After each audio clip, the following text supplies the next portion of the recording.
G'day, bird nerds. How are you? It's Habitat Gardening Saturday. I'm Grant. I'm a bird nerd. Fiona's with me today. Do I get it right? Here. Fiona's with me today from Mallee Conservation. Hi, Fiona. How are you? Good morning, Grant, and I'm a bird nerd and a plant nerd. You dead set are, and we're going to go through that today. Hello, Naomi. Thank you for the Facebook love already. Feels like an age since I've done a habitat gardening because I was not well, and then I had an appointment I couldn't break. So anyway, we're back, and today we're going to talk about the challenges of what's the right word, Fiona? I was struggling with this when I was putting out some notices.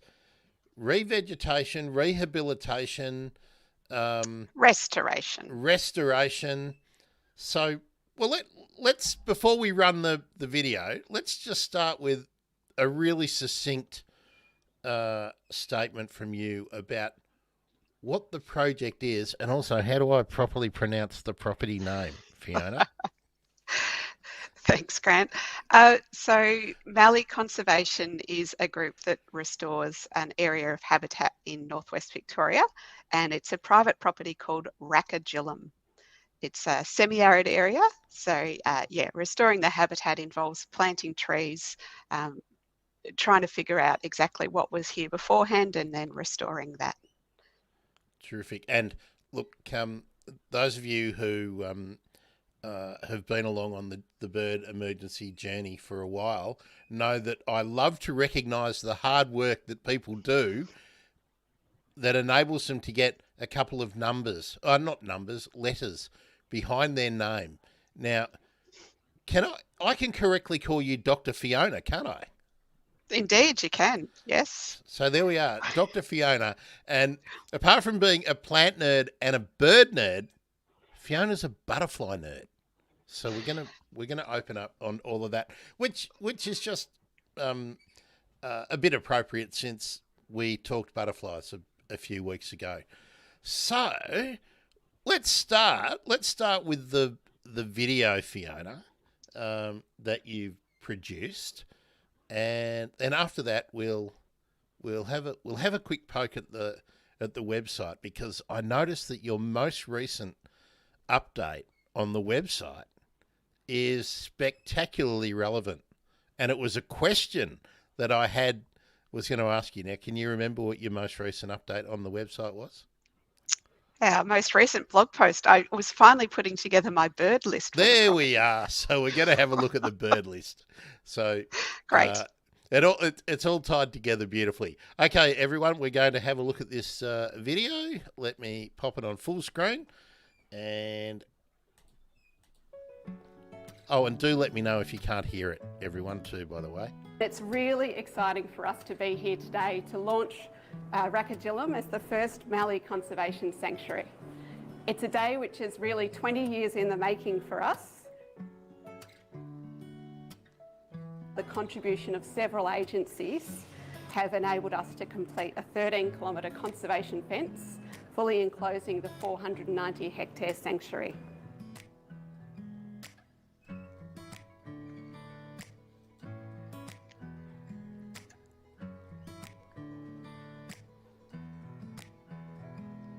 The conservation fence means that we can manage grazing pressure and damage from feral goats, pigs and overabundant kangaroos.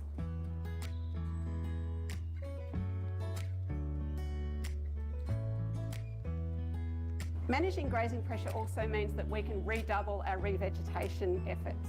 I can't tell you how exciting it is to look ahead to a future where we don't have to put big wire tree guards on every single plant. So we're looking forward to holding bigger and better community tree planting events, and Carey Baptist Grammar is sending 400 Year 8 kids to help us, so it's going to be awesome.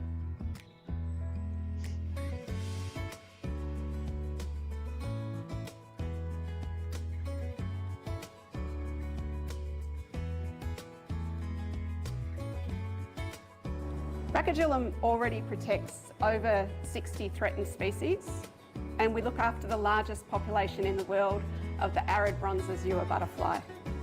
This little beauty is sadly 7th on the list of 26 Australian butterflies most likely to go extinct in the next 20 years. But this butterfly will not go extinct on our watch.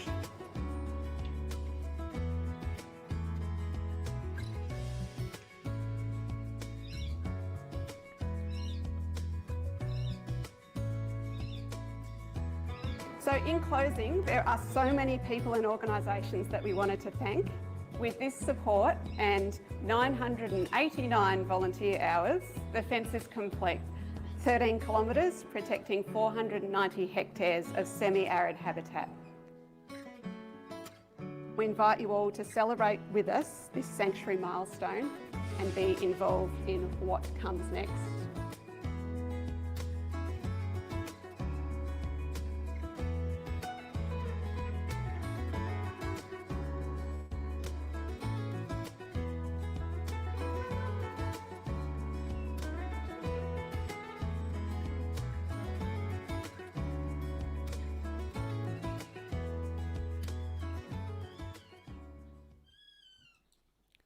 Good on you, Angus. A good job with that that video.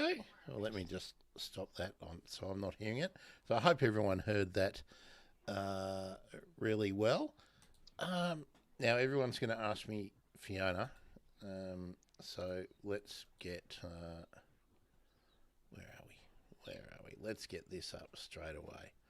Everyone's going to ask, where can I check out the website? So there we are, and I'll pop that up again a few times. So it's a pretty easy one, malleeconservation.com.au. Yes, we did start with calling it Rakagillum, but we realised no one would be able to pronounce it or spell it. So Mallee Conservation was the easier choice.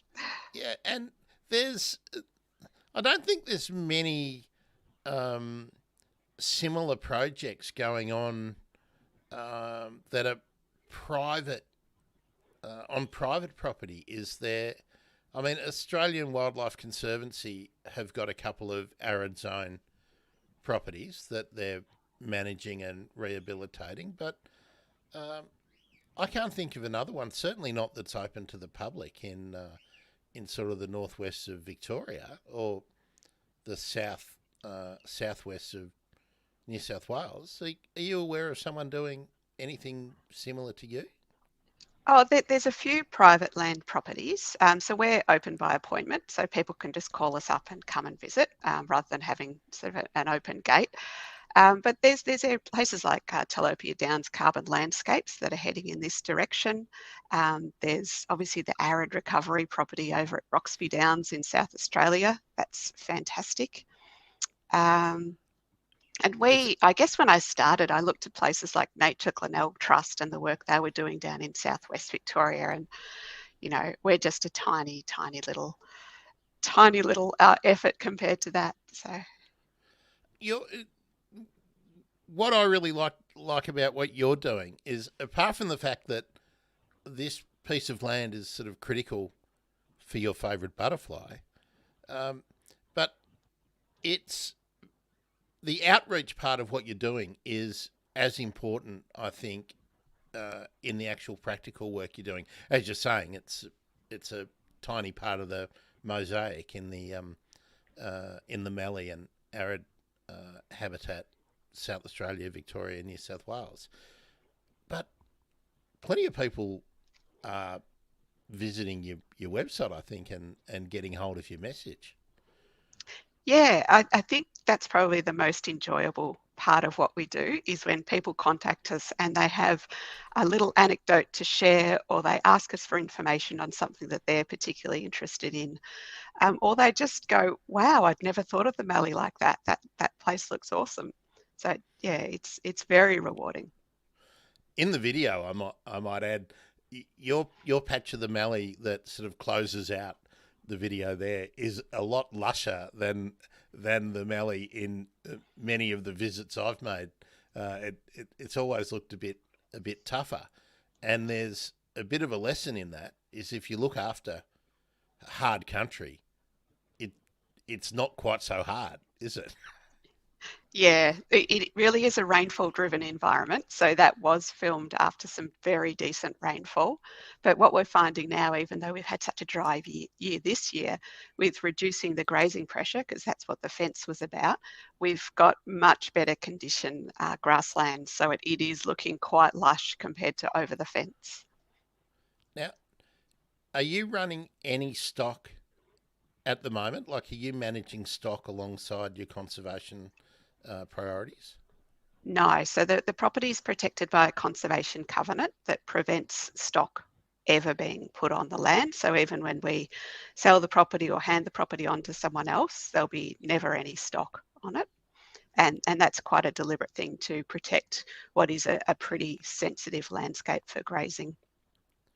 And what's the governing authority of the covenant, Fiona? Because and I've got another question after this relating to that, because it gets brought up all the time. But Yeah, who? sure. So in 40 or 50 or 60 years time, who ensures that the next owners of the property? I mean, you haven't got a fountain of youth there, have you? Yeah, can't live forever, sadly. That's right. Yeah, sure. So yeah, our property is protected by a trust for nature covenant, Okay. and that's an in perpetuity agreement, so forever, and it's registered on the title of the land. So under the Victorian Conservation Trust Act, it's embedded in the title, and the property is governed by a management plan that sets out minimum standards for how you have to manage it, and that's as the Trust for Nature says, that's habitat protected forever. So Now, yes, there's three covenants in Victoria, and that's just one of the covenant systems. now, many years ago, I was a land care coordinator, and one of my former lecturers at Burnley was, I don't think he was in charge, but he was, I think, one of the execs or office bearers at Trust for Nature. So I was really interested in the whole process, and I was always advancing it as a possibility for landholders that I would meet in land care. And the objection always came back to me was that, oh, it'll destroy the value of our property. Now, do you reckon that is um, a, a fair criticism of the of the system? Like, isn't there an inherent value in the community, like in a region, to have a really biodiverse, valuable, hotspots, to be still able to keep the local flora and fauna Oh, intact? whoops. Oh, that's the That's the dodgy camera setup. Yeah, absolutely. So, look, I think it massively enhances the value of the land. And my husband always says, what do you want to be, the richest person in the graveyard? So, no, we don't. We want to leave a legacy. And this is such a positive legacy. We just, every day we think, God, we're doing the right thing. This is great. We are advancing forward every day with restoration of this habitat. It looks great. People love it. What more could you want for, really? And I guess financially, there's ways of managing that. There's more and more interest in nature-related financial disclosures from large companies. Large companies are becoming more and more interested in biodiversity credits and a whole range of things. But for us, it really is just this is our legacy. This is what we're leaving future generations. Now, let me just say hello to everyone that is watching on Twitter or X, Facebook, and YouTube at the moment. And we've got our first comment/question in for the morning, and it's a friend of the show who has been. I did see your most recent YouTube video there, Stan from Kangaroo Island TV. So Stan just says, well done, Fiona, listening with interest. I'll give you the well done, because I haven't done anything. I've just sat here and brought Fiona in. So Fiona's done all the work on this, obviously. Yeah, Although and I that's not think really true, is it, Fiona? Because there's a whole bunch of other people. yeah, for there. sure. And yeah, I So just wanted to return that shout out yeah. to Kangaroo Island. There's a great little uh, property down there managed by BioR, and they've got a nursery for rare plants. So there's a lot going on down at KI. So well done to you guys too. Well, let's get a bit of discourse going with Stan. Stan, do you know about that nursery? Because I know Stan and I have had some conversations about his little patch of ground on Kangaroo Island and some of the plants. So obviously, there's a good place to pick some up. So I'm sure Stan will let us know in the meantime. So on screen now, we've got hubby Phil, and I like how you've given him the main line. Phil is the bloke who gets stuff done. So good on you, Phil. He's obviously good at putting in like star pickets on the fence line, is he, Fiona? Oh, he can do anything. So he designs all the bits and pieces like the watering cart, and he can build a direct seeder. He can do anything. So Oh, otherwise, it would just all be ideas. excellent. And how's this? Stan tells us, yes, know it well. There's an article going out in the paper at the Kangaroo Island Times, isn't it? Have I got it wrong again, Stan?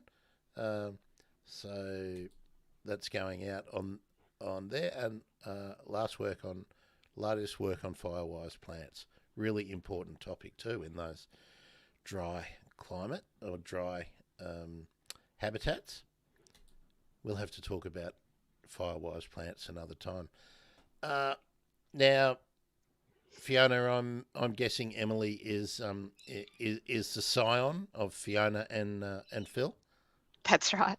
Em's 18, so she's a really good leveler. I get a bit overexcited with things that I think other people will be interested in, and she just gives me a look and says, "No, Mum, no, just back off a bit." So she's great, perfect. How often does that happen? I'd say daily. Daily. All right. I'll just want to. Where's the bird list? I think it's in. Is that on projects? More about more birds. Where are we? More about. Here we go. Blog post. Birds. Let's get to there we are. Just to excite everyone a little bit about. Here we go. Yes, I got it wrong. Let me just. Thank you, Stan, for correcting me. The Islander. That's the paper that Stan puts out for Kangaroo Island folk. So yeah, if you're down that way, get hold of it, or it's available online too, I believe. So keep in touch, and of course, Kangaroo Island TV on YouTube, because Stan's always doing something, usually involving driving a EV around recently. So there we are. Thanks, Stan. How cool are the birds that you can see on the property? Red-capped robin, mulga parrot, regent parrot, pink cockatoo. Which one should we look at? Let's have a look at the ones that have only turned up in flood time. I like. Where are we? Come on, water. Where are we? So, if you go back a step, Grant. Back a step. Just. Oh, there we are. Back There's one the page. checklist. There we are. Yeah, that's a Excel spreadsheet. No, that's a bit boring. I don't want that. Back one page. So. Yeah, or just go to more about birds again. Yep. Here we are. And then the water birds on the flooded creek will give you a bit of an idea of what happens when our property flooded for the first time in 50 years. And I like how you've designed it, the site, so that it's not just to pick the eyes out of. It's a journey to go through it. So there we are. I should have done that. So So the creek flooded in November 2022. 15 new species. What's the total right now, Fiona? We're up to 156. So it's ticking along. That's pretty great. So look at that. Pink-eared duck, hoary-headed grebe, one of my absolute favourite birds. Love the hairdo. Red-kneed dotterel, which is not one that people always get. Black-tailed native hen's a beauty. Ducks. Look at the pink. And ducklings, my goodness. Pink-eared duck. Hundreds. Breeding is fantastic. Let's have a look. I don't want to read through all of them. Let's see if one of the hard ones, little grass bird, and I know you've got common from their call, but hard to see. Absolutely difficult to see. And I guess one that's not on that list, and we kept it quiet for quite a few months, but we did have a painted snipe, Grant. Oh, very good. But you did let Matt Herring know, I hope. Absolutely, yes. Very good. Yes. So let me go back a step, so we can get back onto here. So here's the and the little button quail breeding as well. And look, you've got pink cockatoos. So we're not going to go through the whole website, but I'll just say it's well worth giving yourself an hour or two so you can read it. It's entertaining. The photos are great, and there's some real gems in there at malleeconservation.com.au. Okay. Thanks, Grant. That's very kind. Well, kudos should be given. I mean, I know it takes a lot of time and effort to keep a website looking good, keeping it looking fresh, and just to write the stuff takes a lot of time. So go and use it. It's a great resource too. In terms of the birds that you're going to see in the Mallee region of Victoria, South Australia, New South Wales, you're not going to find any better pictorial evidence of the birds that are there. It's a great site. I love it. So all right. Let's turn the focus back to plants a little bit more. And while we're talking, I'm going to go to the revegetation page, just so we've got a nice visual there. And let's drop the full screen so we're back. Would you like to go back to the very beginning and give us an idea? Give us an idea of how the idea of doing rehabilitation on the property started. Like, did you acquire the property with that in mind, or like you've ended up in the Mallee? How did the story begin? I guess this is a bit like a PhD project that never ended. So I was doing my PhD on semi-arid woodlands up here in the Mallee of northwest Victoria, and around the same time, the property that we've now look after came up for sale, and our only thought at the time was we can't let this property be developed and turned into orchards, vineyards, which is what all the adjoining property is. We could see the values on the property. Have you got the almonds nearby? Yep. Nearby, but not adjoining us. It's mainly citrus and grapes. 2001 we purchased part of the property, and then in 2004 the second part, and that was really sort of all we thought to do. We'll just purchase this, and then we'll just, it'll just be safe. And then as things came along, I did my PhD. I realised how tricky it is to restore semi-arid environments, and I just started playing around with all sorts of different revegetation techniques. but we really recognised the most important thing to do was manage grazing pressure. Because everything's rainfall driven here, we've got less than 300 millimetres of rainfall a year. It can really easily go backwards when you've got too many animals eating the grass that grows, basically. So managing grazing pressure, so there's a lot of work we did in the early days on rabbits. And then as we started to do some revegetation, we identified we were still struggling to get things established because there were so many kangaroos, and that's when we sought funding to put up the electric fence around the property, which we've just finished recently, as you saw in the video. And it's very effective at stopping the larger macropods or controlling their movement? Yeah, yep. So it's what we call a leaky fence. If a kangaroo is under enough pressure, it will come over the fence. But in general, it keeps very low numbers of kangaroos on our property. It doesn't eliminate them, and we don't want to remove kangaroos from the property totally. It just has very low numbers of kangaroos, and we can see the benefits that has. It does totally exclude goats and pigs, which is fantastic and absolutely necessary for this environment. It doesn't keep out rabbits, so we still need to do our ongoing rabbit control every year to, as the rabbits come onto the property, we need to manage that. I just wonder, Fiona, whether we should do the walk through the PowerPoint presentation now. It might answer a whole lot of the questions that people might have. Do you think we should do that next? Yeah, yep. I think that's a great idea. So let me get this up and ready so we can share it. Can I get that one over there? No.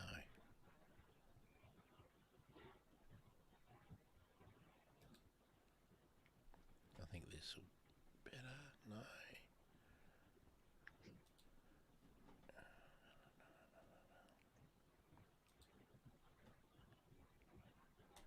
Take that one out. Oh, present. Here we go. Share screen. Now I want the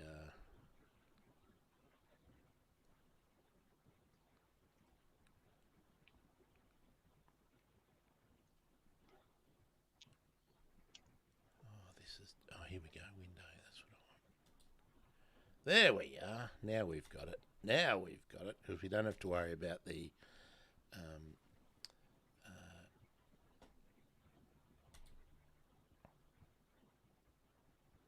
now folks, I cannot see the output screen. Are we showing are we seeing the slide? Let me know. Can you see it, Fiona, in the No. No. Okay, No, I've just got you and I. Okay, so that's not we haven't got the right screen. Oh, I knew this was going to happen because I tested it with 3 screens and now I've only got 2 screens. I knew that was going to happen. Let's get it over here again. Oh, I know why. There we are. This should be all right, I think. Now I can see it. Now you can see it? Yeah. So, okay. So, there we are. So, that's the second slide, right? Yeah. Cool. Okay. We're right. So, 50 years of land management, Phil's got. So, is that as a farmer? No. So Phil's worked in national parks and also in fire with the department. So yeah, public land management for 50 years, and then he retired to work on private land. He says, "I'm not retired. I'm very tired." But I'm sure he loves it though. Apart from it being like a family endeavour, there's a lot of satisfaction you get from seeing the positive change that takes place. I mean, it's one of the great things about gardening it's very similar in a lot of ways to the kind of work you're doing at your place. Yeah, it's definitely very rewarding to have an idea and then to just go out and implement it. So do the stuff when you want to do them. And that's the freedom of private land conservation. You can really come up with the ideas and have them on the ground next week. It's great. Yeah, terrific stuff. Now the question from this slide, because of course it tells us about Em and Jazz, the conservation dog, and Ruby. So I'm guessing you've got a dog called Ruby, but you have a conservation dog called Jazz. Yeah. How does Jazz become a conservation dog? So Jazz is 7 years old and Ruby is only 7 months. So she didn't make it to the photo shoot. She wasn't around then. As a conservation dog, they're both Hungarian Vishlers, which means they've got a really good nose. So we use Jazz to find rabbit warrens and to find where the rabbits have been.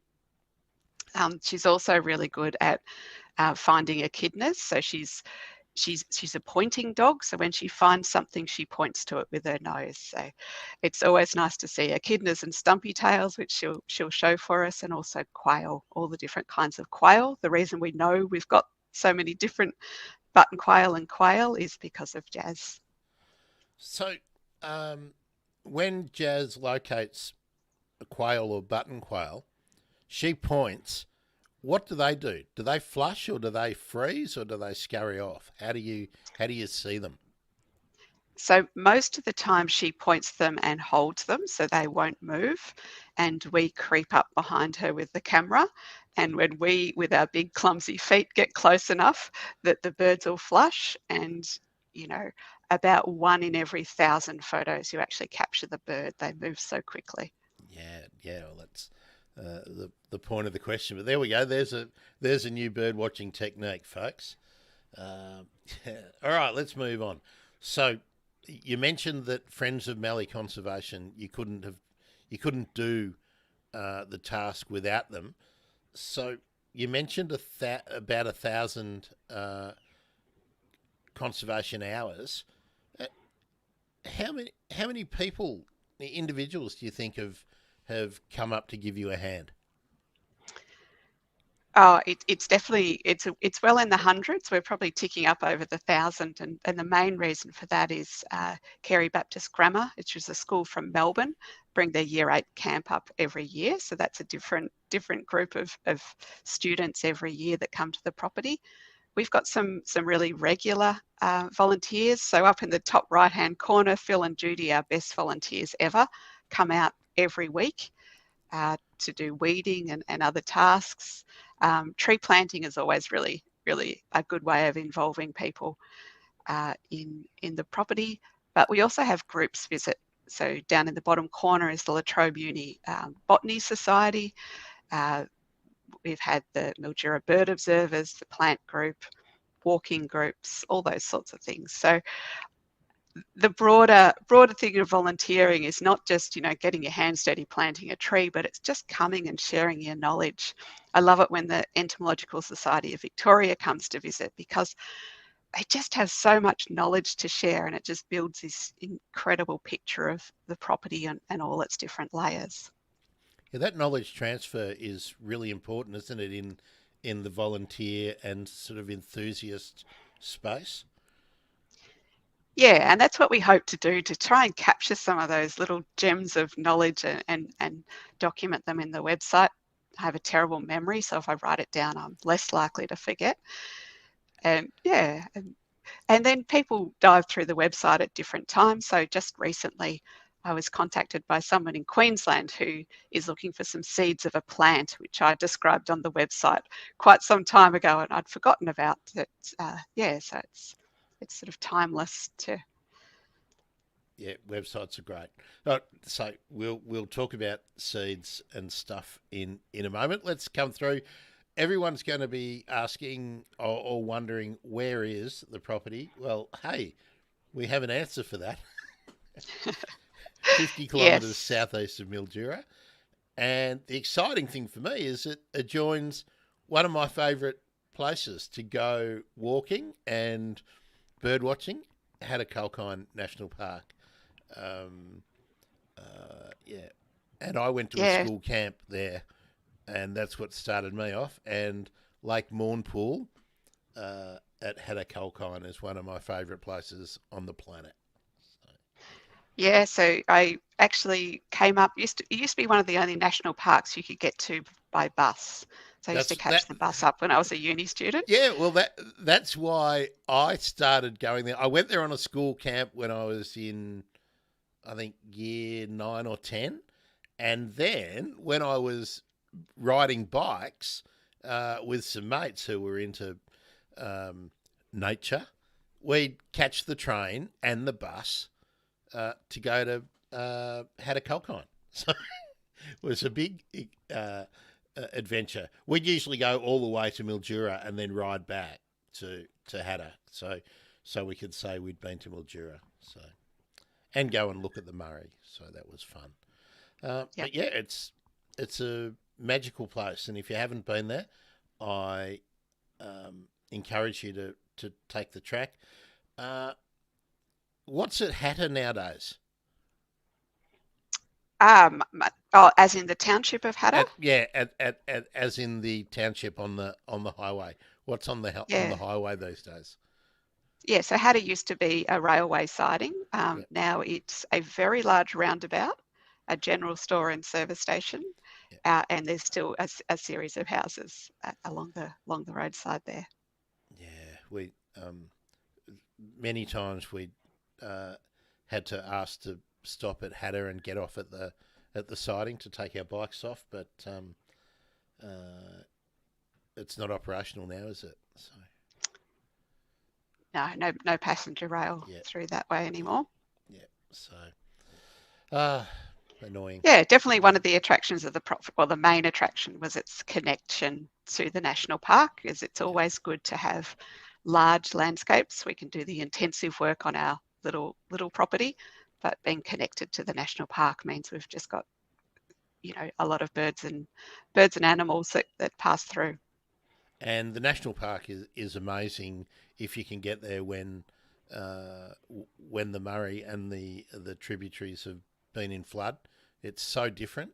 Parts of it are just so different after flood. So anyway, enough talking about that. Now, Lachi people, is that correct pronunciation? Yeah, Lachi people. They're the Sandhill people. We always like to remember that for 60,000 years they did a bloody good job of managing this place. We've done in 200 years not so good. So with restoring this property, we really hope that's a way of paying respects to that long-term land management skill that was evident on the property before us. Is there a community of Lachi people still existing intact in the region, or are they are they at Mildura? Or? Yeah, Mildura and Robinvale. Ah, okay, cool. Yep. All right, come over here. Come on, here we go. So this is the aerial map. So you can see up in the top right, there's the Murray River. So one of the other attractions of the property is that it has got a waterway running through the middle of it. So from the Murray River flows into the Chalker Creek, which is the Anna branch that feeds the Hattah Lake system you were talking about in the national park. Yep. So there's environmental water that's now delivered down the Chalker Creek to keep those lakes wet and dry as is needed. But and let's emphasise that when you see the ads on telly that are running at the moment about environmental water being delivered from the Murray-Darling Basin Plan, and you hear all the different interests talking about how it's a waste of water, blah blah blah blah. This environmental water allocation is directly affecting the work that you're doing. Yeah, certainly in the national park, the environmental water goes into the Hattah Lake system. Yeah, so our property doesn't receive environmental water yet. There is a proposal under the Victorian Murray Floodplain Restoration Project that Hattah North will also receive environmental water. But the natural flood that we had in December 2022 really gave us an idea of what that landscape can look like under a really big flooding event. Okay, so your creek floods into Chalker Creek. Nothing comes up your creek in flood. Oh, it's a strange creek. So it fills from the Chalker Creek, so it fills east to west. Okay. And then as the water levels drop in the Murray River, it turns around and flows west to east and drains the floodplain. Okay, so technically, none of that environmental water is allocated to you, but some of it probably comes up if the river is at a high enough level. Yeah, so in a natural, very big flood, we get inundated. Cool. Okay. Look at that. Did I miss one? No, this is right, isn't it? No. There we are. So you've already told us about the timeline. There's the question that I asked. Trust for Nature covenant. So, so you're through your 15 years of basic stewardship, and then Mallee Conservation is that the official manager of the covenant on the property now? So it's all one and the same. It's all Phil and I. Yeah. But I sort of realised that after 15 years of doing what we did on the land by ourselves, we thought we really needed to share it with others, and that's when we founded Mallee Conservation. So the website, established a land care group, just to really share what we were doing and open it up a bit, because sometimes I think private land conservation can sound a bit closed off to people, but it really is for public benefit. So we wanted to be able to share the property as much as we could. It also gives you a mechanism to be able to step back in terms of the time and the effort that you need to put in personally, while the work can still continue if others have been brought on board. Yeah, certainly a long-term plan, and there's some organisations working towards things like community land trusts. So that means that the land is held in a trust and can be managed by the community. So again, that private land ownership, just expanding it to be more open and accessible to people, to the community. Oh, and it reminds me too, I must make a mention to anyone who's on Instagram, watching on Instagram, because I can't switch around and have a look at the moment. The Instagram live stream closes off after an hour, so if you want to keep watching the rest of it, thebirdemergency.com/YouTube or thebirdemergency.com/Facebook, and you'll be able to keep up with us. Yeah. Come on. Oh, here we go. Oh, back one. There we go. Good. We're getting into plant stuff now. Yeah. So just quickly, Grant, there's a lot of different vegetation types on Racagillum, semi-arid woodlands, black box chenopod woodlands along the creek line, mallee woodlands, and also grasslands as well. So that diversity of vegetation is what makes the property so special. But I guess it wasn't always like that. So I've put a few slides in of the old days. Yep. Now, just because we're looking at Ruby, that's Ruby, isn't it? That one's Jazz. Oh no, that's Jazz. Sorry, mix them up. Standing in the grassland, how much of the grassland has been altered with pasture species, introduced pasture species and weed species getting in amongst your indigenous grasses? It's pretty variable. Where Jazz is standing there, that's a kerosene grass, which is an Aristida, a native grass. So that's 100% native cover. Yep. But in some areas, we've got things like skeleton weeds, wild oats. It just depends on the level of disturbance in the actual areas.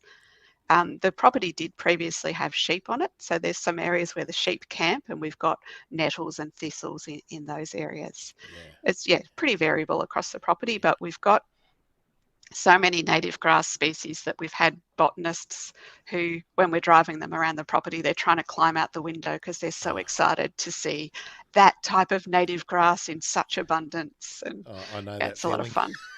I know that feeling.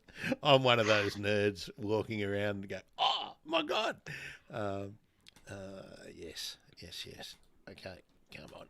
Oh, back one. Here we go. So, 1983, there is, well, there's not much, is there? Yeah, so in 1983, big drought, and you can see just the properties outlined in red, and you can just see that the bones are still there. So the big patch of mallee is there, the creek line is evident, but in between are these sort of bare patches, and that's quite literally blowing red sand. So that's what's now our native grassland. So it's come a long way in the last 40 years. That area to the right that has um, quite sparse vegetation, is that on the top of hills or is that in lower lying areas?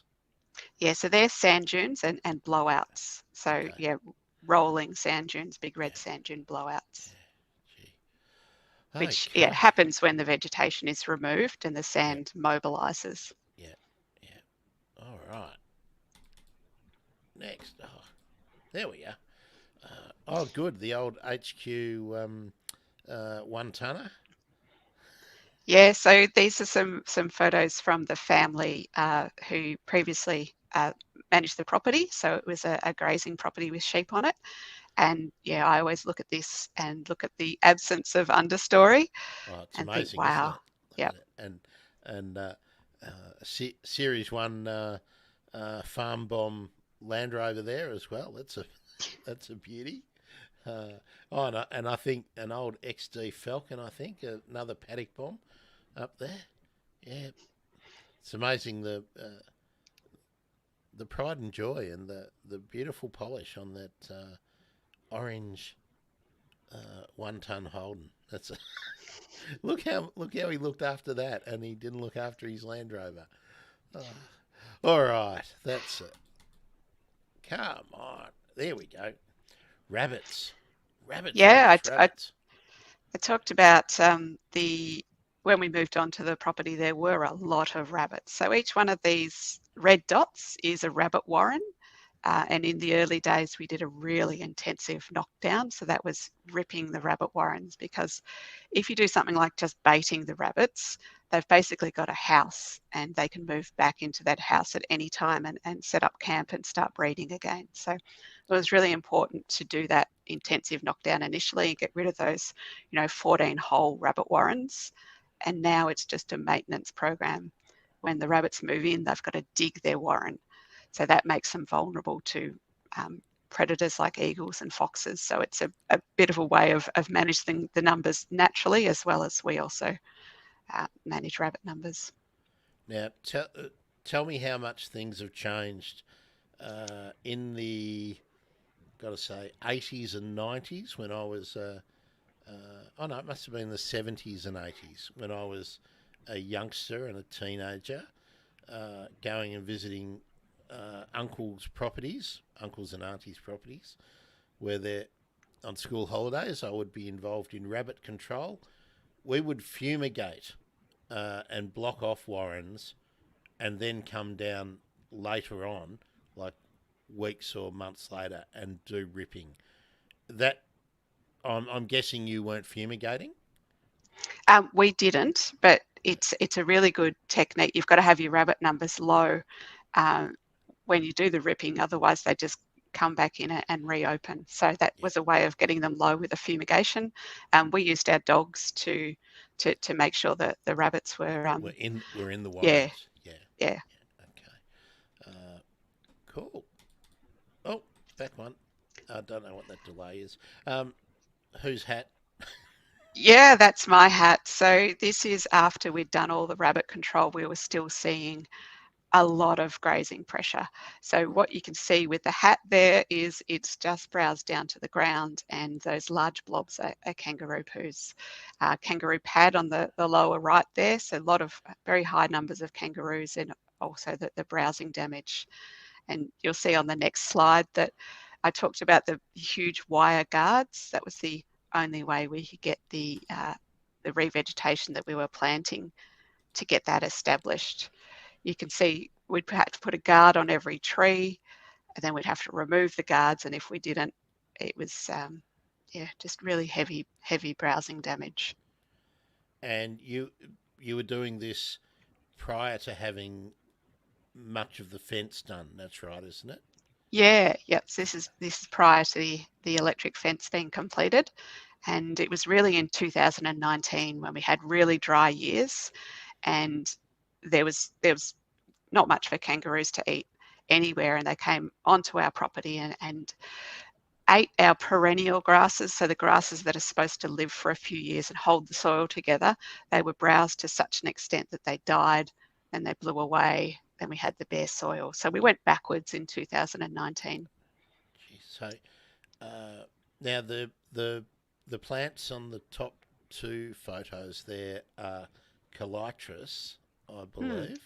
That's right. But in the bottom right-hand corner, is that another calitris, or is that? That's another calitris. Okay. Yeah. Wow. They love the bark, don't they? Yeah. Yep. Okay. So 13 kilometres conservation fencing.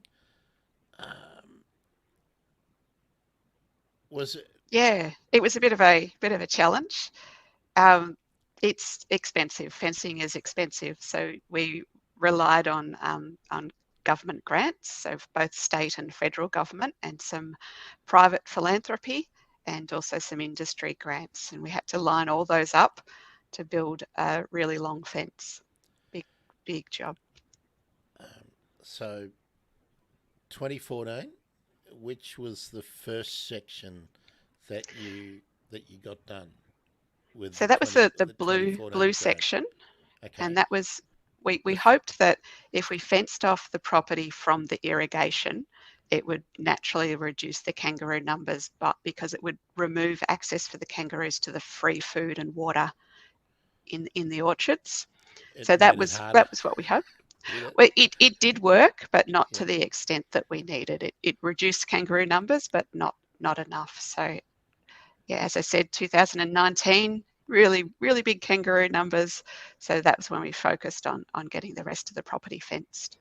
Now, if people have never had to write a grant application, give us an idea of the amount of time and prep that you need to do to get to have the best chance of being successful in each round of funding, because it's very competitive. Yes. And what we were trying to do was, it's obviously more efficient to build the fence in one go. So we had the 2014 fence, and then we wanted to string together a series of grants. So we only had the fencing contractor come up once and put the whole fence in. So it was just a miracle that we were able to pretty much get a series of grants all at the same time. So a grant process is understanding the guidelines, understanding what it is the funding body hopes to achieve, writing your application in a way that demonstrates that you can help them achieve their goals, and then doing the project. That's probably the easy bit. And then there's the follow-up reporting and acquittal, which is sometimes just always time-consuming. And you have to be able to write the grant submission in a way that you can easily meet. You can easily have a successful outcome for that particular grant, don't you? Yeah. So each of the grants will have a priority for them, and yeah, you need to meet their priorities with your project. Yeah, well done getting 6 successful grants. Did you miss out on any? Oh, missing out on heaps. Yeah, you've always got to put them in. That I wanted to sort of bring that up just so people understand, because I don't think people often do, at how difficult it is to actually secure a meaningful grant for a large project. Yeah. So well done. I always say you've got to be in it to win it, and if you That's don't true. put the grant application in, you'll never get it. So That's right. You can't get one constantly that you putting didn't them put your in. hand up for. Yeah. Oh, here we go. There's a nice photo, isn't it? So you've got. Yeah, so that's a bit of a progression of the fence. So we had an old netting fence around the property, and it was fallen down, and all it did was prevent wildlife like echidnas and goannas from moving through. So the first job was removing that old fence with the excavator. And then we had contractors in to do the easy sections of the fence where they could access them with the vehicles. And then up in that dune country where we talked about the blowouts, where it's quite steep and sandy and very sensitive, that's when the family got involved, and Phil designed this fencing trailer here, and we put up the last section of fence in the really tight and difficult to work section. And that's a very well put together little box trailer, small enough to be towed by the four wheeler. So that's great. Now I'm going to assume, Fiona, correct me if I'm wrong, that a lot of the old fence that was the netting fence has actually become tree guards around. No, because No. we don't need tree guards anymore. We've got a Oh no, fence. but in the time where you did have to net Oh, protect, yes. yeah. So I'm just getting in Yeah. that reuse recycle plug there. Yeah, one thing I should probably put into these photos is we had barbed wire on the fence as well. Absolutely hate barbed wires, no need for it Oh anywhere. yeah, So the first job we did was roll it up into, my husband obviously, rolled yeah, it up into huge barbed wire balls, and they've now become sculptural pieces around the property. very And good, yeah, the rest of the fence is off to the recycler for steel scrap. very good. Do you hear that, people? You can do things other than take your wire netting fence bits to the landfill. They can be recycled, so please do that. Okay, we're going to learn a bit about fencing now. Plain wire electric fence, 3 hot Yeah. wires. Yeah. So the design of the fence is to allow those small critters through. So we want echidnas to be able to move to and fro from the property to the national park. But we also wanted to keep out those larger animals, like particularly pigs and goats. And the design of the fence is a Western electric fence. Peter Weston from New South Wales designed this fence, and it's just a super efficient way of getting kilometres up to manage grazing pressure. Terrific. And oh wow, look at that. And So yeah, that's the result. That bare areas that you saw in the earlier photo with the yellow, what did you call it? HG. I don't know my cars. the Holden The HQ old Holden 1 ton ute. HQ. Yep. Yeah. Yep. So it is now covered with grasses, pines, various understory. Ripper, and there we are. That's the same photo we looked at before. Yeah, Isn't it? that's right. Yep. Yeah, just the large scale. Okay, here we go, plant nerds.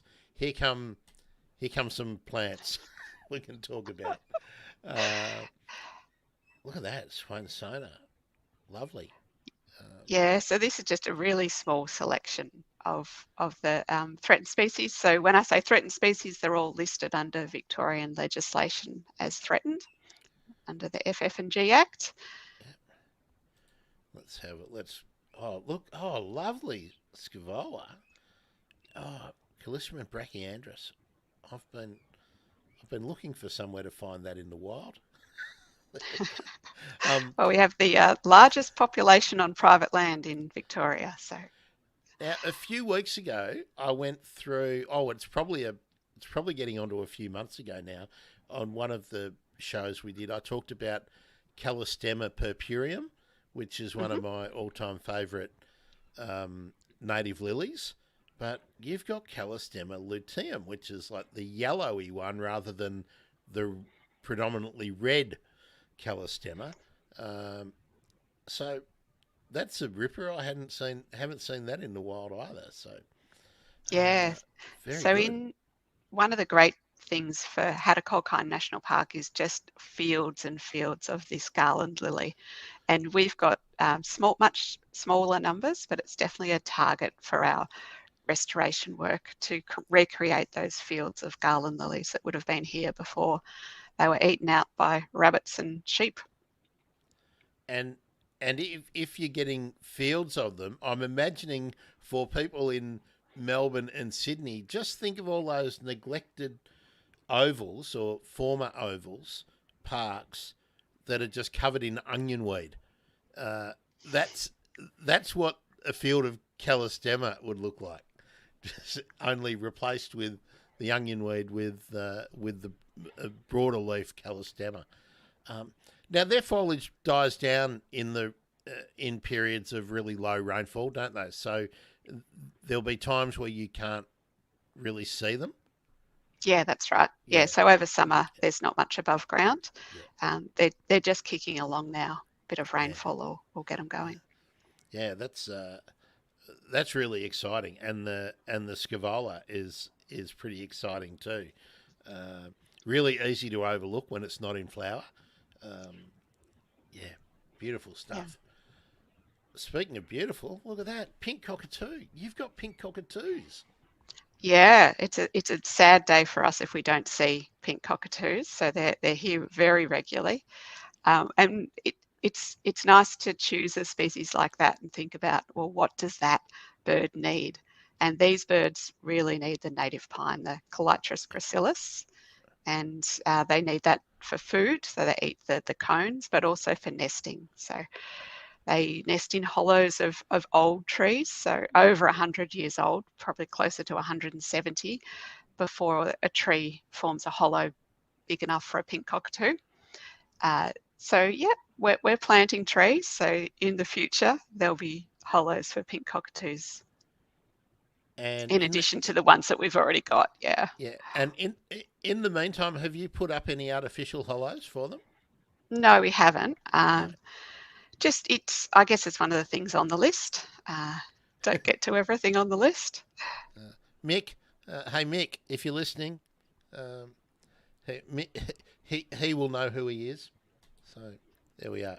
Regent parrot. I'm really jealous that you've got regent parrots. Yeah, big numbers of regent parrots. So we're within 5 kilometres of a nesting colony. So the parrots nest on the river red gums along the Murray River. And being so close to a nesting colony, they bring their young ones out. So sometimes we'll have a creche of young ones turn up. And as well as the adult parrots, we're always looking at what they're feeding on. So here they're feeding on hopbush, acacia ligulata, sandhill wattle. Which Didenia is that? Viscosa, subspecies angustissima, yeah. So, and another reason why the humble hopbush, the Didenia, is always worth growing if you've got a spot, because the seed eaters do love it, even though it doesn't look like a sort of normal, beautiful flowering and providing seed plant. People just overlook it, but the birds love it, and there's proof. Yeah, and the colouring of the hopbush flowers or fruits, I guess they are, going into that deep crimson. They're really beautiful. So we keep an eye on what the regent parrots are eating and then try and include that in our revegetation. Yeah, I'm so jealous just looking at those photos and thinking, oh, wow. Yeah, we do parrots very well in the Mallee. Yes, well, you got you've got mulgars, and I'm guessing you've got turquoise and scarlet chested sometimes turning up. Yeah, not so much. So mulgars, Mallee ringnecks, bluebonnets, regents, pinkies. Those are our main ones. And which of the bluebonnet races have you got? Oh gosh, Grant, I don't know that. Oh, okay. We've got the ones that live on our place. I was just wondering whether you had the Neretha or yeah, anyway. We'll I'll save that for a bird nerd chat. Yeah, I can do plant subspecies, not bird Very subspecies. good. Sorry. Okay, well, southern whiteface, another highly desirable tick for the birds. Yeah, We, I always like to include this one because we do get carried away with the beautiful birds, and this one's not as showy as some of the others, but it is nationally threatened. It was just added to the EPBC Act threatened yeah, list last year. So, yeah, and these birds love our grasslands, so we think they're gleaning insects off the grasses, and yeah, really, really big numbers out out on and the. what are the grasses that they're utilising as a feeding ground? So it's really a mixed of grasses. So in the photo here, the one on the right is purple plume grass, Trirophis mollis, which is a summer growing grass with this beautiful purple tinge to it. And then we've got fields of Ostrostipa, the spear grass, but they do particularly like the Eniopogon, which is the bottle washer grass. It seems to be a favourite for whatever reason. And you'll have a large amount. I would have thought of Themata triandra as well, haven't you? No, too far north for the kangaroo grass. Okay, you don't have it. Okay, Yeah, right. Cool. Okay, yeah. So that's me picking grass seed by hand. So we do yeah, include yeah, grasses in revegetation, and we often get carried away with our trees and shrubs and forget about the sub shrubs of forbs and the grasses. So yeah, we also try to include that. yeah. Well, we'll talk about techniques for grasses. I think if we have time. So let's get through some of the other highlights. You must, when you're out and about, always notice that you have lots of insects, a great variety of insects out there. So you've got a rhinoceros beetle there, Yeah, is it? Yeah. yeah. So we call these the sand turd beetles, and uh, it's one of those things that people, when they come to the Mallee, they see these sand turds on the ground, and it's always a mystery to them what actually did this spiral-shaped sand turd, and it's this guy. Yeah. Um, So, and doing that like rolling a ball. Yeah. well, it's a bit different. They've got a very long tube, sand tunnel, can be up to 2 meters long, and they're pushing the sand out of that tube like toothpaste coming out of its tube, Okay. and that's what forms the sand turd on the surface. Wow. And you got the hawk moth there, and Yeah, so the hawk moth was, never been recorded in Victoria before, only known from Queensland, came into a moth sheet, so it's weird stuff. That jewel beetle up in the top left hadn't been seen for 70 years, and a jewel beetle expert contacted me and said, "Oh, can you go out and have a look for this jewel beetle, last seen 70 years ago in Hatta?" And that was pretty much all I had to go on, and we did find it on the property. So he was excited, we're excited. It's all good and, fun. and I often say, and people think probably think I'm being stupid sometimes, but very few people would know that beetle if they saw it. So sometimes the lack of records doesn't mean that the creature, the plant, the bird isn't there. As soon as you get someone who can tell what it is or hear what it is, can often find it. So that's great to have the evidence, because I'm sure that those hawk moths hadn't just turned up on that one day. I'm sure they've been around. So Yeah, yeah. And we have seen them in subsequent years, but again, it's as you said, it's that knowledge sharing. So it was the Entomological Society that helps with the ID of that hawk moth. So yeah, it's good. there we are, cooperation. There we are. Cool. Well, digging holes. Yeah. So we've tried a lot of things for our revegetation, and again, because it's so rainfall driven in our dry area, when we do hand planting, we do supplementary watering.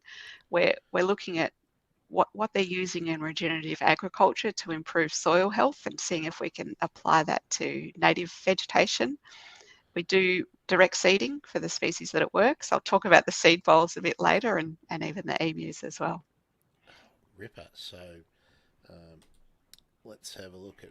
There's your best volunteers. Okay. Yeah. So this is digging holes. You can see the excavator gets put to work. We do really deep holes. We plant the trees below ground level in quite a deep basin, and that's so we can do follow-up watering throughout their first summer. And eventually those basins just fill in so that the plant is at ground level. But initially it's pretty large holes and pretty far apart as well. We have good spacing. And no doubt there's been a lot of trial and error, and you'll probably got a slide to cover some of that. So we've got more. Are these more of Phil's engineering? Engineering successes? feats, we like to call them. So yes. You've probably seen in town the trucks that water the street trees. They've got an arm that lowers down. Yep. Well, Phil saw that and thought, oh yeah, I can make one of them at home. So we just with a bit drive of along. grade poly pipe. A bit of string. Whacked that up, and it works really, really effectively to water lots.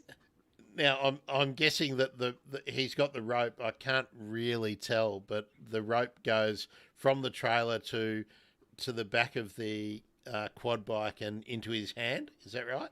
Yeah, that's right. So he's just operating, pulling the rope as a pulley. Yeah, fantastic.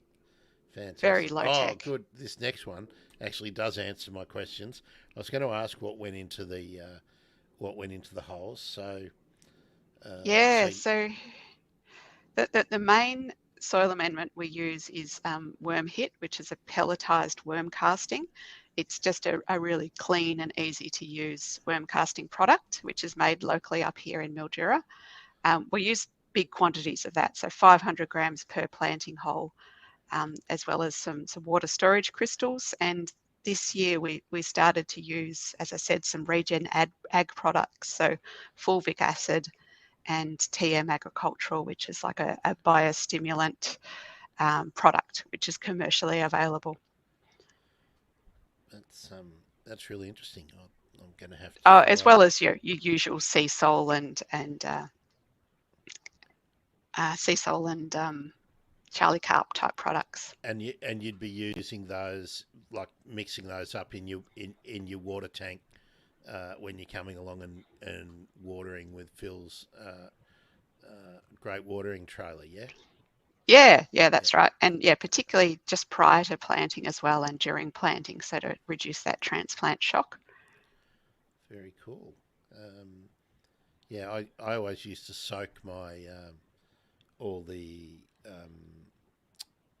tube stock overnight before planting the next day on large scale plantings, rather than having to treat the hole, and then I'd water the when we're watering in, do that with a dilute solution of whichever one we were using, generally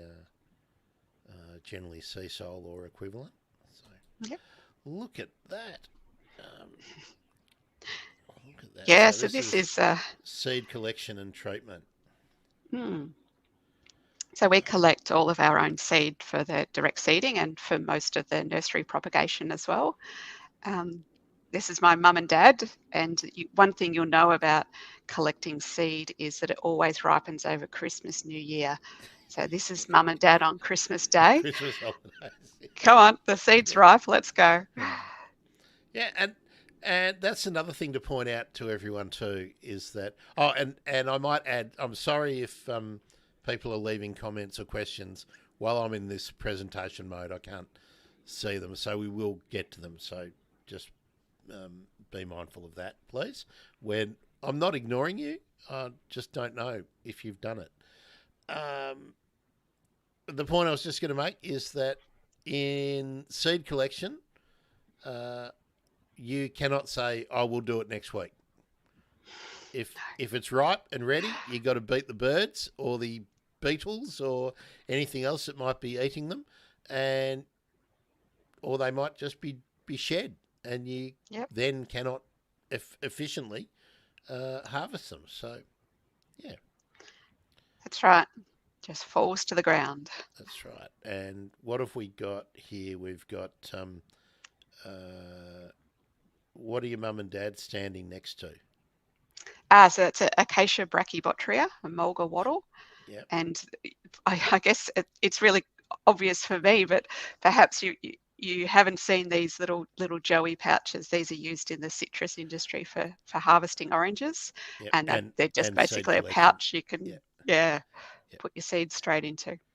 Yeah. If you do see people out in the bush with decked out like that and with maybe a pole saw, that's what they're doing. They're collecting seed for re-veg projects, and you'll sometimes will see people in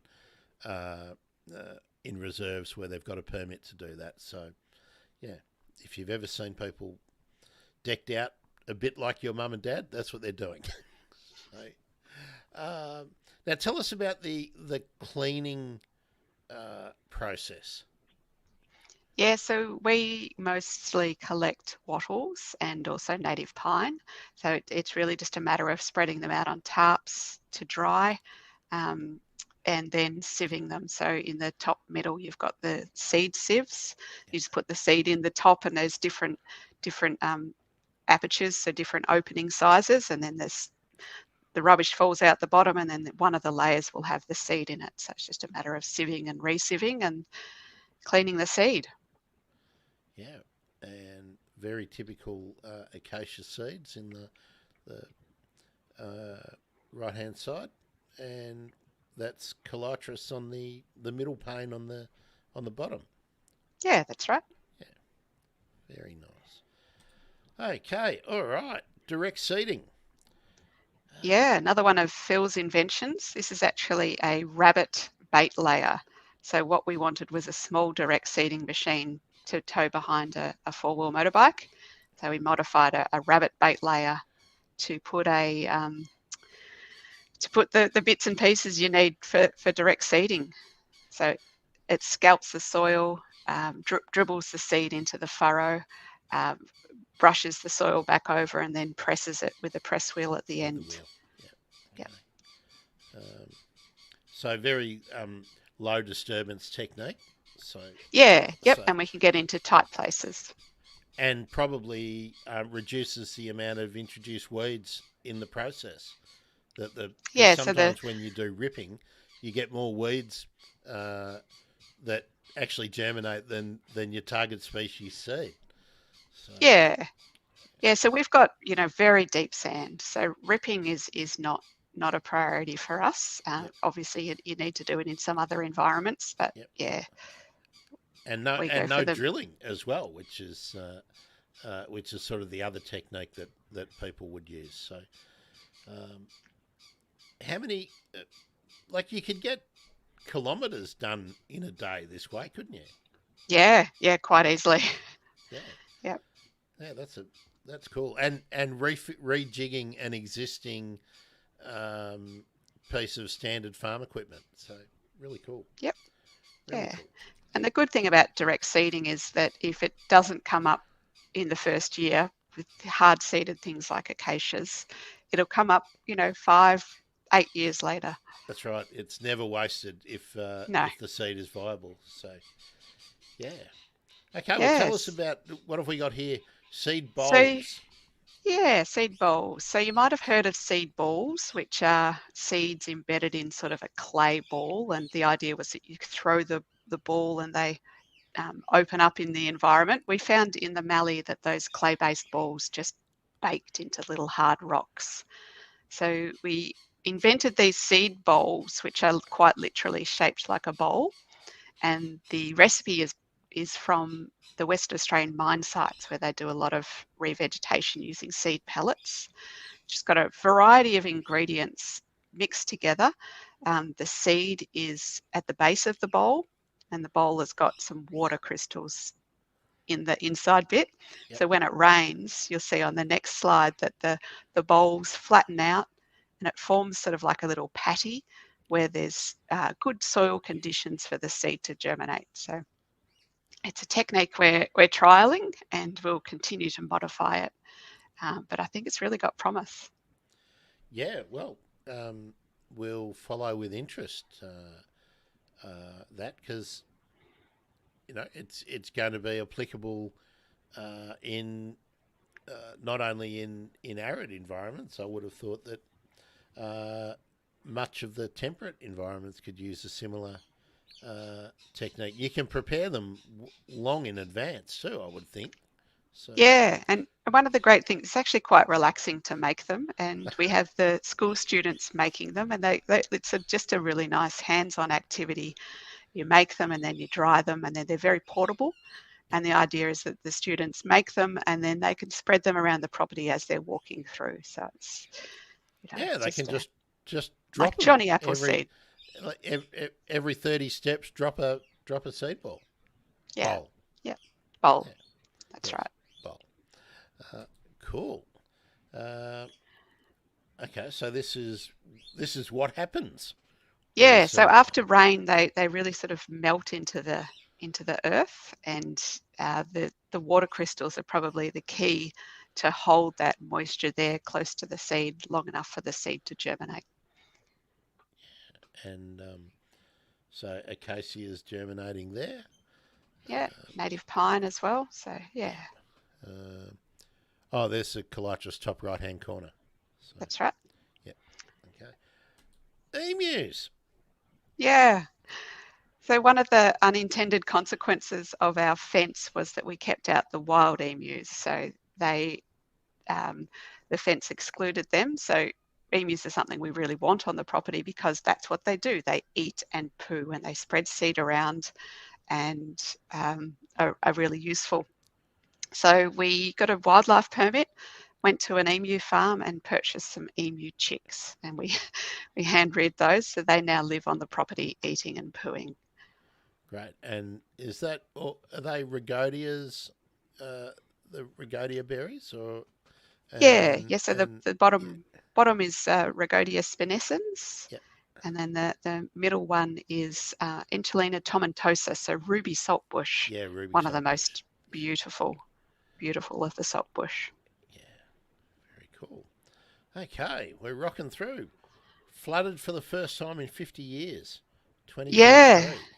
Yes, this is a satellite image of the property outlined in red. The Murray River has bust its banks, so that's out on the right, and all down the right-hand side is the Murray River. You can see the creek line running through our property and then all the way out into the dry lake system of the national park. So all those dark areas are water, and yeah, there's a lot of water. Very cool. And so this is 7 years earlier. Yeah, so this is actually only a month different. So what we had was a grassland with chenopod's, so saltbush. Yep. And then a month later, we just had a big lake. It's quite a change. Yeah, look at it. And if people had only ever visited once, they would think, oh, look, here's a lake. Oh, it's a lovely lake you've got there. But, yeah. Yes. Oh, the Hobie canoe, or Hobie kayak. Excellent piece of kit for getting out and about. Yeah, it's very good for bird photography because you can just creep along with your camera, and it's a lot of duck photography was done from the Hobie. So very lucky to have experienced it. Yeah, look at. I really like the understory, even there in 2022. You can see the variety of plants that are occurring in the grassland. Yeah. So we were a bit disappointed, well, not disappointed, but we were devastated that our highly diverse chenopod shrubland and grassland was now underwater. But you just get a different suite of species post flooding. So we're working through a different range of species now. Yeah, and I imagine that over time they will come back, re-establish it, because there's going to be seed blown in from elsewhere. Yeah, so they will re-establish, and some will be quicker than others. So the Ostrostipa, the spear grass, is already back, but some of the salt bushes, which are longer lived, aren't back yet. But yeah, I think give it 10 years, we'll have the old Keenapod shrubland back. And then in 12 years, you'll have a flood. Yeah, And something it'll like that. all happen again. So, very cool. So here we go. Some of the birds and the ducks, and my favourite, well, one of my favourites, the hoary-headed grebe. Fabulous. Now, what have we got here? I'll skip through the birds because this looks cool. Vic Flora. Yeah. So this is chickweed. It's a native species. So everyone thinks I've discovered a weed, but no. This has never been recorded in Victoria before. It's reasonably common in Central Australia and even New South Wales. But it was first recorded on our property and still remains the only location where it's known from in Victoria. So incredibly exciting for a plant nerd to send something down to the herbarium and for them to say, oh, we've got to put a new record in Vic Flora. Very exciting. Very, very, very cool. Well, maybe you'll find a new species at some stage. You never know. Maybe. You never know. And then here we go, the Mallee Bronze Azure butterfly. Yeah, so this butterfly is insanely interesting. We've got the largest population in the world on our property that we look after, and it also flows into the adjoining Hattah National Park. But the butterfly, like a few others, has an obligate relationship with ants. So it depends on an ant to look after the caterpillar. So the caterpillar spends all its time underground in an ant nest. So when those ant nests are flooded, the ants and the caterpillars die. So that was probably the worst part of the flood for us, thinking about what would happen to the caterpillars of this butterfly and also the ant colonies. And was there a noticeable hit to the population the next couple of years, or were they hanging on in other places and quickly re-established? So one of the lucky things about the national park is that it's a very shallow flood, and there's lots of areas that don't get flooded. So through disaster recovery arrangements, funding through the federal and state government, we've revisited all the known sites where the butterfly used to lay its eggs. 50% of those were flooded. So that's a huge impact to the population. Yeah. But 50% weren't flooded. So we're really hopeful that those butterflies can re-establish over time and build up the numbers to what they used to be. And in the meantime, have you seen them back at your place? Yes, yeah. Yep. So we've had much lower numbers than we've had in previous years, but in unflooded locations, butterflies are still flying. Yeah, so they haven't disappeared. And the ants, and even the ants have shown some signs of moving back onto the floodplain, which is a lot quicker than I expected. So that's really positive news. And another thing to point out too is that often people will be getting permission to clear or alter land, and then people will say, oh, well, we'll offset because there's this bit over here.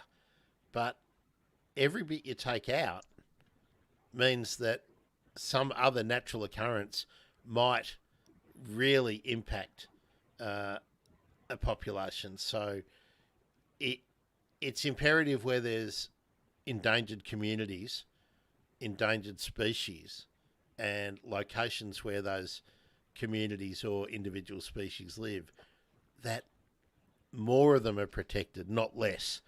And this is a classic example. So the ant that hosts this butterfly is found all over the place, but the butterfly isn't. It's only in these tiny little remnant populations. So if that happens to be in an area that's cleared, and then the offset location doesn't have the right mix of circumstances, you've lost that butterfly population. And There's what I think no offsetting that. And what I think Joe Average and bureaucrats don't often think about is, okay, you had a flood one year, and in the next year or the year after, there might be a fire in the national park, and then there may be a subsequent flood in a different part of the part of the range. So it's a really, really poor template to be always saying, oh well, there's still 70% of the known range that is untouched by the flood. We'll be right, and we can do some development over there. We can have a new, or on some private land that might be up for sale. These covenants and environmental protection orders that might apply are really important for all sorts of critters, not just birds, not just plants. So rant over. So there we are. Yeah, it's just another thing to remind us how precarious some of these species are. There's a list of 26 butterflies at greatest risk of extinction, and our butterfly comes in at number 7. So it's not the list you want to be on. But there you have it. But again, I'd love to be able to ask Tanya Plibisek if she actually knows about the arid bronze azure butterfly, and I wouldn't be that critical of her if she didn't. But we need to always broaden our perspective past the fluffy creatures and the big creatures and the colourful flying creatures that are at risk of extinction. So, yeah, butterflies are on there, beetles, worms, you name it, we've got them. So. That's right. All right, ants. Yeah, so I guess we talked about this. This is it. This is Camponotus terebrans, the sugar ant. This is the ant that looks after the caterpillars of the butterfly. You can see some blotches in the background. The dark blotches are fresh eggs and the white ones are old eggs that have already hatched. And the ant takes that caterpillar underground. The caterpillar is emitting a pheromone, so the ant is duped into believing that it's a queen ant. It's got to look after it. But underground, what the caterpillar is secretly doing is eating the ant larvae. So it's a predator of the ant babies. It's an interesting relationship where really, if we want to do anything for the butterfly, we need to know more about this ant. And I'm probably not alone in saying, sugar ant. I mean, anyone who grew up in southern Victoria and has been out in the bush knows the sugar ant and can tell the difference between the sugar ant and the bull ant, I would say. But who knew that they were vital in... This won't be the only butterfly or moth that is relying on sugar ants in some part of Australia, I would be thinking. So don't kill sugar ants just because you have ants in your yard. Sugar ants are important. Yep, absolutely. All right. Look, a quote from Hugh. Fantastic. So yeah, really just coming to the end now, and I just always like to include this because people say, well, why do you do it? Why do you spend your weekends and your holidays out doing this sort of thing? Because you come to a realization at a point that it's not someone else that's going to do it. But you always say, someone should do something about that. It's actually us, and That's right. We've got to do it. There's no one else coming. It's us. Well, that someone is you, and I don't mean you, Fiona. I mean you, dear listener. And it's why I sort of said, who is to blame? Who is to blame if the swift parrot goes extinct? And the answer is you are. Because you didn't do enough to make sure that they did enough. That's really the way I see it.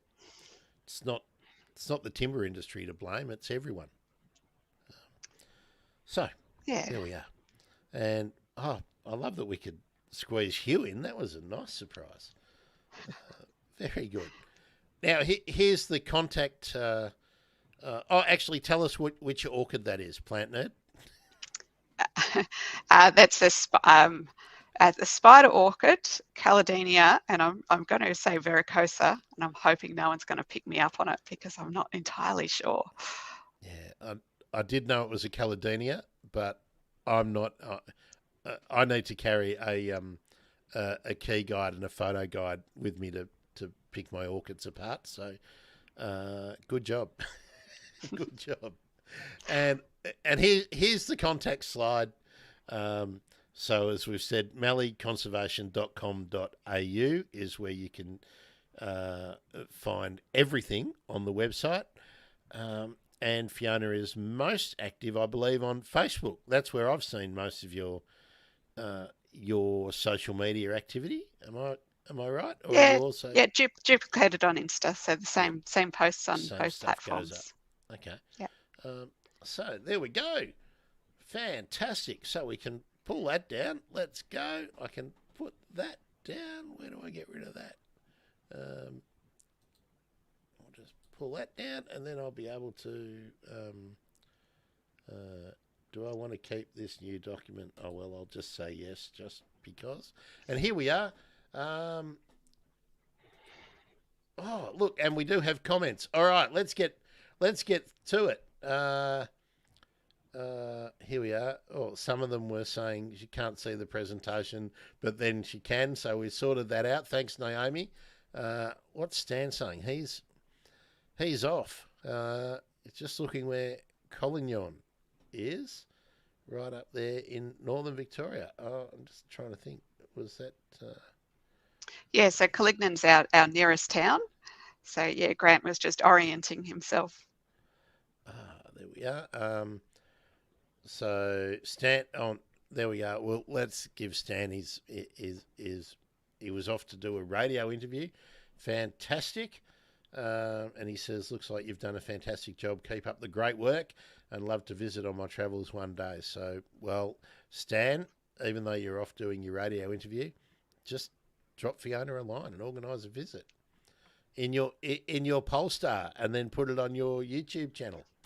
So, and here we go. Naomi, Fiona, you've done such an amazing job with your wonderful property. I'm wondering, do you sell plants or seed bowls from the nursery that you mentioned?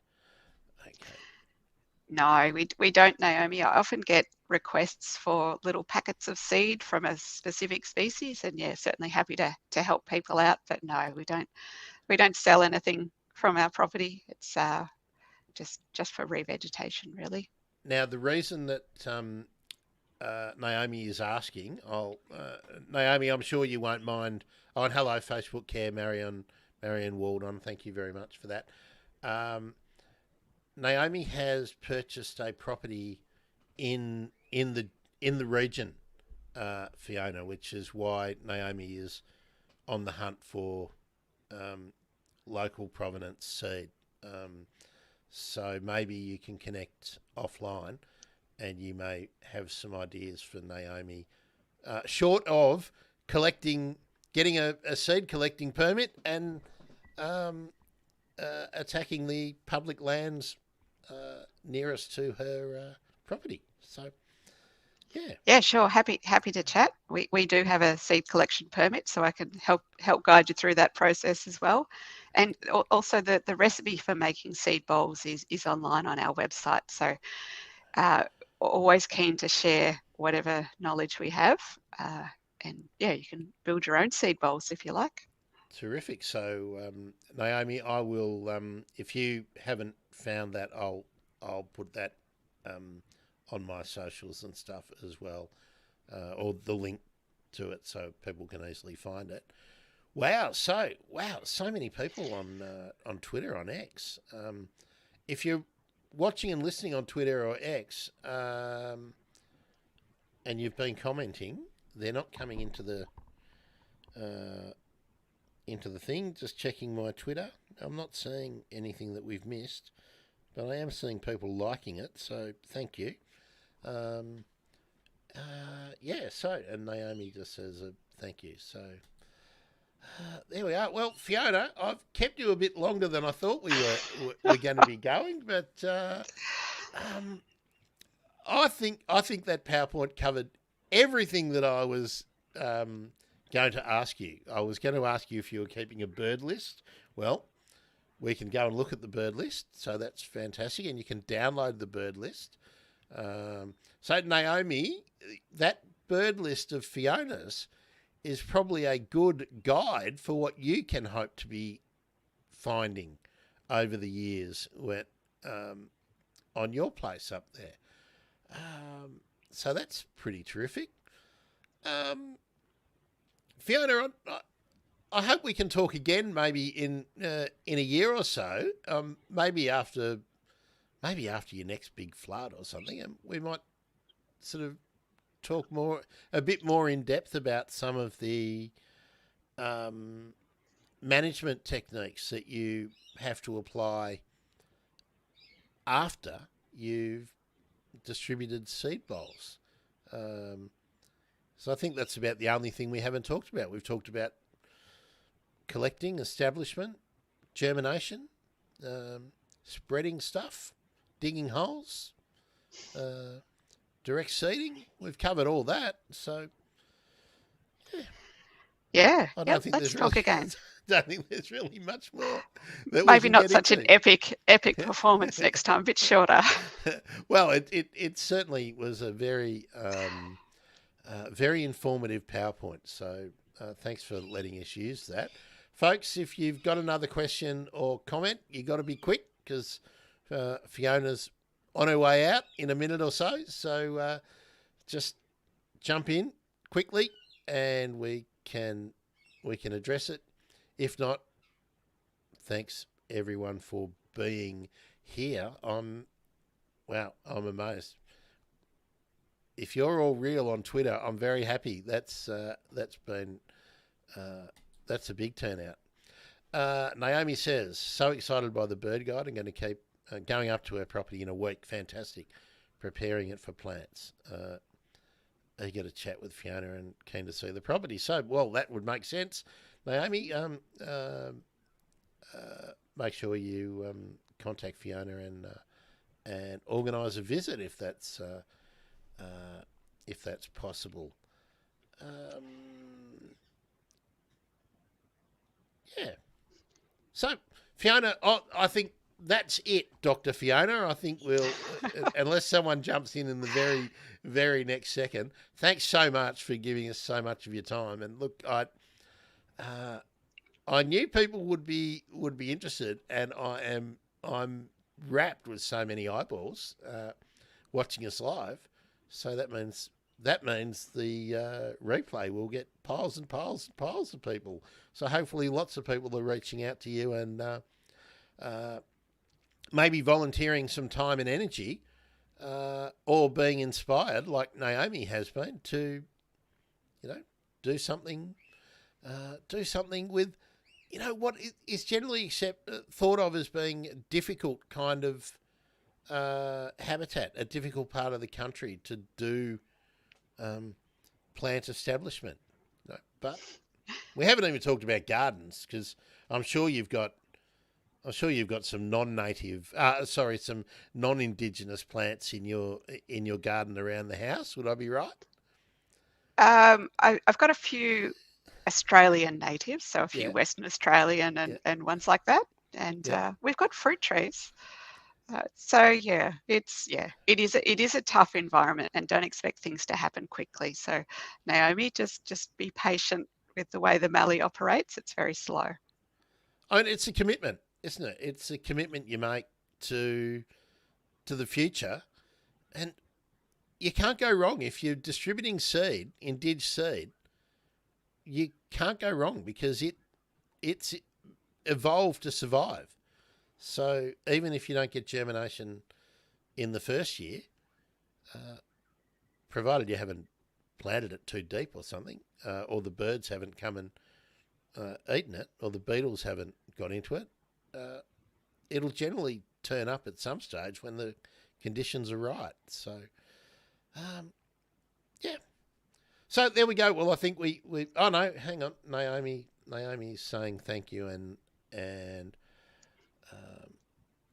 Naomi will keep in mind that it's a slow process. So temper expectations and you will be rewarded. I would think. We haven't even talked about taking cuttings as well, and you can take cuttings of so many of the indige plants too, and there's new techniques for that you probably won't find written about because they're not in books that are 20 years old, but there's a lot of propagation techniques that have been developed now for so many of the plants that you'll find in the Mallee. So maybe we'll cover. Are you doing any cuttings, Fiona? No, I don't tend to do cuttings. When we purchase nursery tube stock, it's mostly the eremophilas, so the emu bushes that are done from cuttings, and they're a great candidate. Again, that's on the list of things to do. So you buy in eremophilas from people who are growing local stock, do you? Yeah. So that's an indicator, Naomi, that there are people in the region who are growing plants that you can get hold of. So maybe offline you can sort that out. That would be great. You haven't tried growing into the eremophilas from the drupes? I have had some limited success. It's hard work. It is, yeah. Yeah, Very specialised to get them to germinate. Yeah, bit of smoke and a bit of this and a bit of stewing them in water and yeah. Have you tried putting them in the emu feed? Yes. And letting the emus poop them out? Because that was one thing that I read. I don't think anyone had ever tested it, but that was an assumption that passing through an emu might be a way to increase germination success. Yeah. So we definitely do put the drupes in with the emu food, and that's for exactly that reason. Also noticed that Eremophila maculata, the spotted emu bush, responded incredibly to the flooding. So post-flooding, hundreds and hundreds of seedlings around a mature bush. So I used to have quite a lot of eremophilas growing in my little nursery garden that I use for cuttings, and I could always get a second good flush of flowers after a foliar application of sea salt. So yeah, they take in nutrient and use it very, very efficiently. They're a great plant, the eremophila. One of the best. One of the best.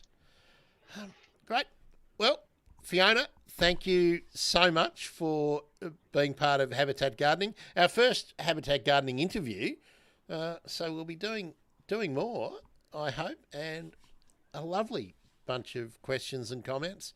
And wow, yeah, got to say again, thanks everyone watching live. That's after missing out last week. That's really, really great. So thanks very much, Grant. malleeconservation.com.au to chase up anything you would like to with Fiona. All the contact details are obviously there, and I'll pop them in the when the posts go up for this. We'll put that there, and hopefully Fiona will become your new best friend. Dr. Fiona, thanks very much. Thank you, Grant. Fantastic. Good fun. I'm Grant. I'm a bird nerd. This has been Habitat Gardening for the Bird Emergency. We will see you next week, 9:30 a.m. Australian Eastern Standard Time. See you then.